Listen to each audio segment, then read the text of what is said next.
ما بقول لك يا خواجه فرانسوا، عاوز ايه يا ما حبيبي؟ تيجي الله يبارك لك تتجسس على شعبي وقول لي بيعملوا ايه وليك الحلاوه. مش انت خير اجناد الارض يا حبيبي؟ انت اعمل تجسسات. هو انت بتصدق خواجه؟ ده انا لولا المرشدين وان الشعب بيبلغ على بعض كان زمان السجون بتاعتي كلها دلوقتي فاضيه. انا عايزك تيجي كده بالعده الحلوه بتاعتك ورجالتك وترسيني على الليله اللي بعيده عن عيني. بس انا هاخد فلوس كتير حبيبي، معلش مش عارف اتكلم عشان البتاع لا ده. لا لا لا ما تقلقش، هظبطك وبالزياده كمان. هو انا يعني هدفع حاجه من جيبي؟ والشعب بتاع انت موافق على كده؟ شعب مين؟ شعب مين يا خواجه؟ الشعوب بتاعتنا يا بابا زي البت البنوت اللي كان بيجي لها عريس زمان، طالما ولي امرها قال موافق يبقى هي ملهاش راي. يعني انت عاوز تراقب مين؟ الشعب. طب والمعلومات اللي انت تاخدها من انا انت تقتل بيها مين؟ الشعب برضه. طب واللي يدفع الحساب بتاع انا مين؟ برضه الشعب. الله، ايه الشعب اللذيذ ده؟ ما تجيب خطه حبيبي. لا انت هتبص لي في لقمه عيش يا خواجه ولا ايه؟ وبمناسبه العيش، صح عندكم حته اغنيه اسمها عيشه بحبها قوي؟ كومسي جنكزيستيك ريباسيا كوتيدو كومسي عيشه غندو سافا. يلا بينا حبيبي سافا سافا. طب يلا لا لا لا لا لا لا لا لا لا لا.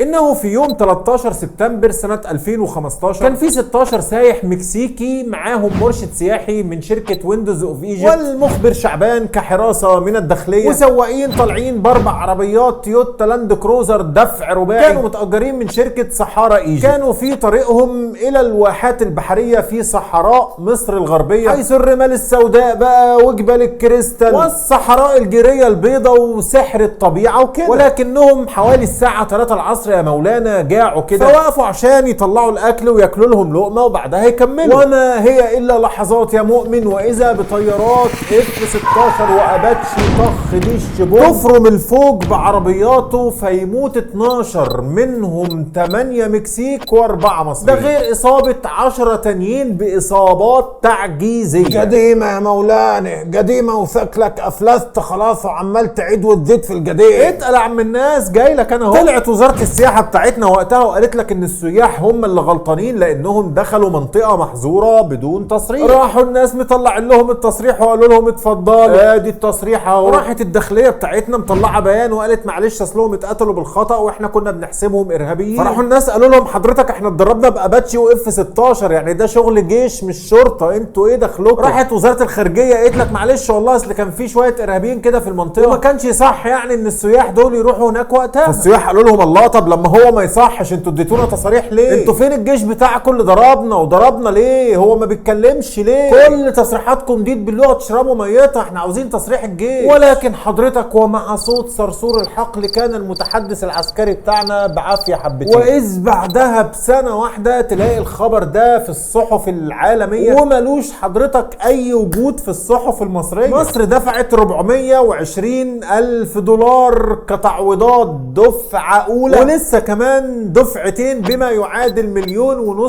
دولار للمكسيكيين اللي ماتوا، يعني حضرتك حوالي 22 مليون جنيه مصري. اما بقى حضرتك لو سألتني عن الاربعة المصريين فلا حول ولا قوة الا بالله، وانا لله وانا اليه راجعون، ولله ما اخذ وله ما اعطى وكل شيء عنده بمقدار، وكلنا هنموت ومحدش واخد منها حاجة. طب ايه لازمة الحكاية دي دلوقتي يا عبودة؟ ايه اللي فكرك بيها يعني يا عم؟ الكوكب يا عصام، الكوكب يا حبيبي هو اللي فكرك. وكالات الانباء العالمية حضرتك اليومين اللي فاتوا بينما حضرتك مشغول مع خناقة حمو بيكا مع هاني شاكر ومستقبل شواحة المهني بعد حرمانه من الغناء وحرمان جمهوره من صوته الملائكي. السيدات والسادة، وبينما انتم تشاهدون هذه الحلقة ناو فهناك فضيحة فرنسية مصرية للأسف الشديد هتتنشر النهاردة على القناة التانية الفرنسية بعد العرض ده بحوالي 4 ساعات، يعني حوالي الساعة 12 بتوقيت القاهرة. فضيحة حضرتك طازة لسه، بطلها عسكر مصر اللي جابوا مرتزقة من فرنسا سنة 2015 كشفتها منظمة ديسكلوز او بالعربي اكشف، واللي عرضت حضرتك من يومين مئات الوثائق ومئات الصور اللي هحطها لك في المصادر واللي انت شايفها قدامك دلوقتي، واللي بتكلمك بكل صراحة عن دمنا الرخيص، ومش بس رخيص، لا ده انت تقدر تقول ان هو حرفيا ببلاش.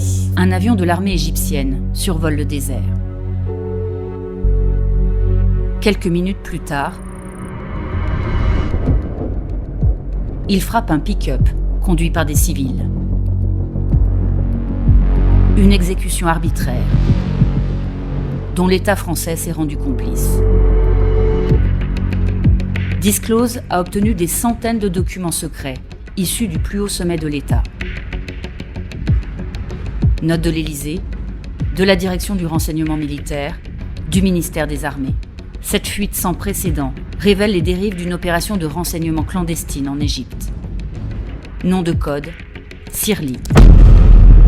طيب مبدئيا كده كلنا فاكرين صفقة الرافال الفرنسية اللي السيسي اشتراها في 2015 واللي طلع المعيز وقتها يهللوا ويقولوا يا سلام على القيادة الحكيمة. اهي الصفقة دي بقى حضرتك كانت تمن لحاجة تانية خالص. تمن ايه يا مولانا؟ ما تجيب من الاخر وتخلص، بطل جو الاثارة والمتعة والسسبنس بتاعك يا عم توم كروز. كلنا يا عم الناس عارفين ان السيسي حكم الدنيا بحجة وحيدة الا وهي مكافحة الارهاب. ادوني تفويض وامر لمكافحة الارهاب المحتمل. دول قالوا لي يا نحكمكم يا نقتلكم، يا ريتني كنت انا يا شيخ، اللي هيقرب منها هشيله من على وش الارض شيل. وتصفيق عميق بقى من داخل الزرائب الاعلاميه. فاحنا عشان نتم الليله هنجيب طيارات ماشي، هنعمل طوارئ اوكي، هنشغل نشيد وطني ونجري الدم في العروق تمام، بس فين الانتصار هنا؟ طالما حضرتك مفيش جثث ولا بيانات من المتحدث العسكري تقول ان قواتكم الباسله قضت على تشكيل او خليه، يبقى فين الرجاله؟ البواسل بتوعنا فين وبيعملوا ايه؟ فين الشغل يا جدعان؟ وكان الحل في الصوره دي حضرتك. السيسي لما عزم وزير الدفاع الفرنسي لودريون وعمل له تورتايه وعليها صورته في القصر اللي هو ورثه عن باباه، وبعدها اخدوا كده في حته على جنبه وقعد معاه واتفقوا على التالي ذكر. حسب الوثائق حضرتك اللي هتشوفها كمان ساعه على التلفزيون الرسمي الفرنسي النهارده واللي هحطها لك في المصادر، حسب الوثائق دي بقى حضرتك ان اللي كان مفهمنا ان هو انتصر على الارهاب كان كذاب رسمي فهمي نظري. السيسي حضرتك وقتها كان اتفق مع الفرنسيين في مهمة سرية وغير رسمية، وحط لي تحت غير رسمية دي 30 خط. حسب التسريبات في 10 عملاء فرنسيين دخلوا الدنيا وتابعين لشركة التجسس الفرنسية CAE Aviation، ودخل بعدهم على طول طيارات مارلين مارك 3، ومهمتهم كانت تفريغ المكالمات والتجسس والتقاط الصور بالمنطقة من نهر النيل إلى حدود ليبيا حوالي 700,000 كيلو بالطيارات اياها، ومع اجرام الفرنسيين اللي كلنا عارفينه، الا انهم لما كانوا بيمشطوا ما كانوش بيلاقوا اي تهديدات ارهابيه ولا يحزنون، فما كانوش بيبعتوا اي تقارير. الضابط المصري بقى اللي قاعد مستني اي اتصال منهم ما لقاش اي حاجه، فقال لهم ايه يا رجاله طمنونا عليكم، فين الشغل؟ ما بعتوش حاجه ليه؟ قالوا له مفيش حبيبي، كلها تحركات عاديه ومفيش اي حاجه مريبه يعني. قال لهم لا انتوا فهمتونا غلط، انتوا حضرتكم تدونا احداثيات اي حركه بتحصل هناك واحنا بقى اللي هنحدد ايه اللي مريب وايه اللي مش مريب. الفرنسيين قالوا له بس كده اربط الخمار مطرح ما يقول الخمار، وقعدوا يبعتوا لهم بقى اي عربيه معديه على اي بني ادم يشوفوا حراره جسمه على الشاشه على اي حركه وسكنه يا مولانا. وقعد لي من اول الحلقه تقول لي فضيحه ومش فضيحه، فين الام الفضيحه هنا؟ انا مش فاهم لا يعني. ما هي الفضيحه بقى حضرتك واللي هتشوفها على التلفزيون الفرنسي النهارده ان جيشك المحترم كان بياخد البيانات من الفرنسيين ويطلع ينفذ على الابرياء واي حد معدي في هذه المنطقه ضربات جويه، ويحرق في هؤلاء البني ادمين ويدمر ممتلكاتهم، ويصور بقى بعدها وينشر على صفحه المتحدث العسكري ان قواتكم الجامده اخر 30 حاجه رصدت ونفذت واستطاعت، فحاصرت وناورت وقتلت هؤلاء الارهابيين الشياطين تنفيذا للقصاص وحفاظا على امن المواطنين. انت بتقول ايه يا عبوده؟ يا عم قول كلام يخش الدماغ يا عم، ما تخلينيش اقفل منك بقى. جيشنا اللي بيحمينا هيقتلنا احنا؟ طب ليه وعشان خاطر مين؟ للاسف يا عصام ده اللي العالم النهارده هيشوفه على القناه دي، والكلام حضرتك هيكون بالوثائق والصور المسربه، وده هيكون بينما انت قاعد حضرتك بتتفرج على الاستاذ عمرو اديب وحواره المثمر بين الاستاذ حسن شاكوش وعبد الباسط حموده. طب وانت عرفت منين يعني يا مولانا قبل ما هم يذيعوا على كلامك اللي انت بتقوله ده؟ مخاوي انت يعني يعني ولا ايه؟ من موقع ديسكلوز الرسمي على النت يا عم الناس، واللي اخدت منه رويترز والاناضول واسوشيتد بريس وكل وكالات الانباء العالميه، واللي انا حاطته لك تاني حاجه في المصادر تحت. لا معلش اديني الموقع يابا اشوف اني بعيني عشان اني مش بصدق اعداء الوطن. ما هي دي الفضيحه التانيه يا عم الناس، حاكم النهارده الفضايح للركب بعيد عنك. العسكر بقى بتوعك بفكرهم الستين المحدود، اول ما طلعت الفضيحه من يومين راحوا حاجبين الموقع في ام الدنيا وعاملين له بلوك، ولكن الفرنسيين ما سابوهمش في حالهم. اريانا الصحفيه الفرنسيه فضحتهم برضو على صفحتها ونشرت الكلام ده. قال يعني هي كده ماتت خلاص ومحدش هيعرف، امال انا بعمل ايه هنا؟ يلا لله ثم للتاريخ. عمليه سيرلي بدات في 15 يوليو سنه 2015 مع زياره لودريون وزير الدفاع الفرنسي وكريستوف جومارت رئيس الاستخبارات الفرنسيه، وكان وقتها رئيس فرنسا المجرم فرانسوا اولاند اللي كان بيرحب بمجرم مصر في قصر الإليزيه. وما كان هذا الترحيب الا لان مجرم مصر هيشيل من فلوس المصريين ويحط في خزنه المجرم بتاع الفرنسيين. ما هو مفيش حاجه لله وللوطن. وزير الدفاع بقى وزير الاستخبارات الفرنسي قابلوا مين هنا؟ قابلوا صدقي صبحي كان وزير الدفاع المصري وقتها. وبعد هذا اللقاء جه الفريق وطلع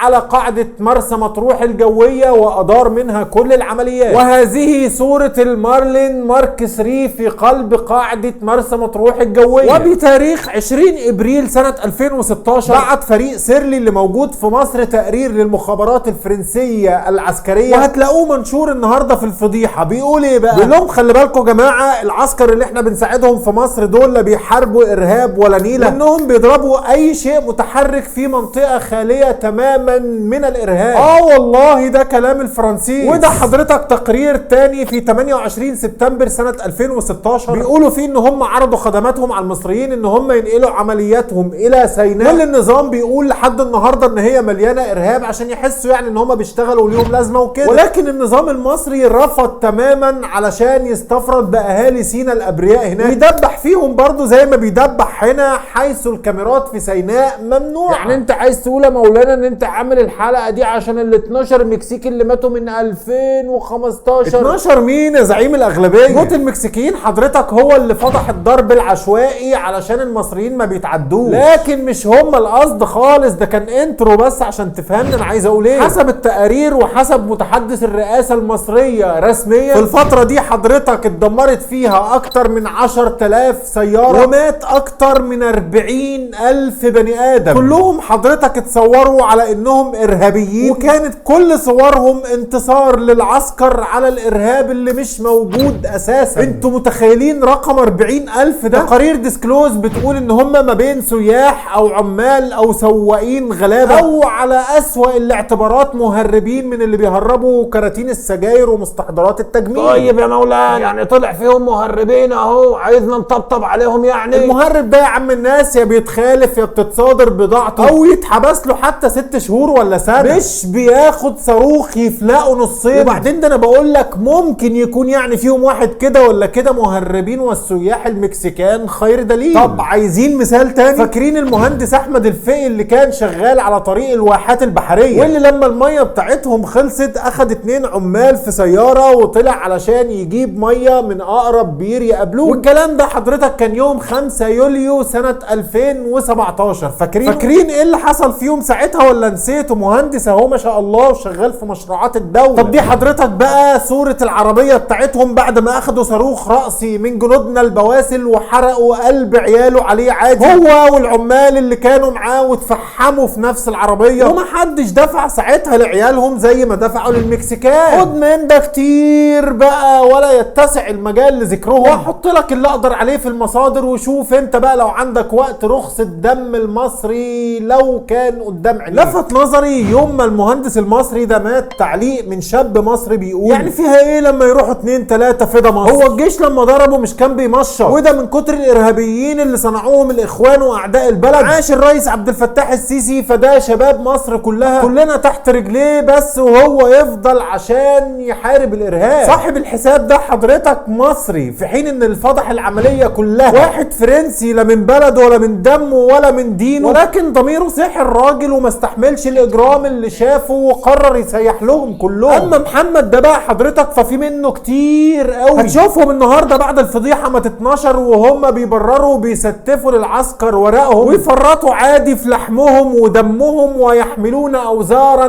ليست لهم. بعد ما وصل ماكرون للحكم راحت له تقارير عن عمليه سيرلي والاجرام اللي بيحصل فيها، وقبل ما يفتحوا تحقيق هناك راح السيسي دخل باوردر عاوز طيارات رافال تاني، لا ومعاها كمان عاوز حامله طائرات وشويه شخاليل ولعب كده. فكانت ايه النتيجه؟ يتقفل حضرتك الملف واحلى دعوه بعدها للسيسي لزياره فرنسا، ويروح في 5 ديسمبر سنه 2020 يوم ما قال خطاب العيون المصريه والاوروبيه اللي اذهل بيه اوروبا والعالم. فاكرين المفروض انكم انتوا لا ترون فقط بعيونكم الاوروبيه، نحن لا نراكم بعيوننا المصريه، نحن نراكم بعيوننا الاوروبيه، فانتم كمان مطالبين بانكم ترون بعيون يعني ترون بعيونكم المصريه، شوفوا مصر مش بعيون اوروبيه. او ديكتاتور العيون المخبول ده بقى صاحب السمعه السيئه يتكرم بعد هذه الخطبه اللي ما تتقالش غير في العباسيه بوسام جوقة الشرف الفرنسي، اعلى تكريم رسمي في فرنسا لاحلى زبون سوق عمال يحول لنا في فلوس شعب واللي مش لاقي ياكل وعمال يحطها في خزنتنا. وطالما محمد يا حبيبي واصحابه راضيين احنا هنوجع راسنا ليه؟ لحد بقى حضرتك ما جت ديسكلوز وفضحت عمليه سيرلي، وكل ده اتسرب حضرتك وهيتعرض النهارده وهتشوفه على القناه الثانيه الفرنسيه. ولعلمك ان ماكرون نفسه مش هيقدر يمنعه لانه هناك في دوله ديمقراطيه الشعب فيها هو صاحب الكلمه. الخلاصه حضرتك ان مفيش ارخص من دمك، وان الفضيحه هتمر وتعدي زيها زي كل الفضايح اللي قبلها، وان الحلقه دي اتعملت للتاريخ ولتوثيق المعلومه، وان اللي استعان بالصهاينه في شرقها والفرنسيس في غربها لا ليه في الرصد حضرتك ولا العمليات ولا ليه في الفنيات، كل خبراته مش هتلاقيها غير في القتل وضرب النار وبس. وان عمليه سيرلي هي خيانه عظمى وجريمه حرب لا تسقط بالتقادم. سيرلي رغم اسمها الشيك الا ان الدم اللي ماليه هيغرق بلد، يعني الدكر اللي كان واقف يقول لك سيرت والجفره خط احمر، فرنسا ساعتها هي اللي كانت جوه بتحميله هو حدود. يعني عمليه الواحات ومحمد الحايس اللي صدعونا بيهم وببطولاتها في الاختيار، فرنسا حضرتك طلعت هي اللي جابتهم مش جنودنا البواسل. والله. ويعني الغرب لا يهمه دمك ولا مين اللي بيحكمك طالما مصالحهم ماشيه وخزنتهم عمران. يعني حضرتك من الاخر لو مش هتستحمى وتنظف من جوه مفيش حد هيجي من بره ينظف. رحمه الله على اللي اتغدر بيهم واللي اتصوروا واتشهر بيهم واتشوهت سمعتهم واتحط جنبهم سلاح وتصوروا. ربنا يلطف بالارامل والايتام والبيوت اللي خربت، وينتقم المولى سبحانه وتعالى من كل اللي خطط وباشر ونفذ وأيد. اللهم آمين. وبس كده يا مؤمن. السلام عليكم. نيمون اليوم بحاله سهرونا الليل بطوله قلبوا حال الدنيا يابا واللي معدول يقلبوا له عسكر التبس كليتا مسخرونا ومسخروا له عسكرينا مسكينوا له عسكرونا وعسكروا له نيمون اليوم بحاله سهرونا الليل بطوله قلبوا حال الدنيا يابا واللي معدول يقلبوا له عسكر التبس كليتا مسخرونا ومسخروا له.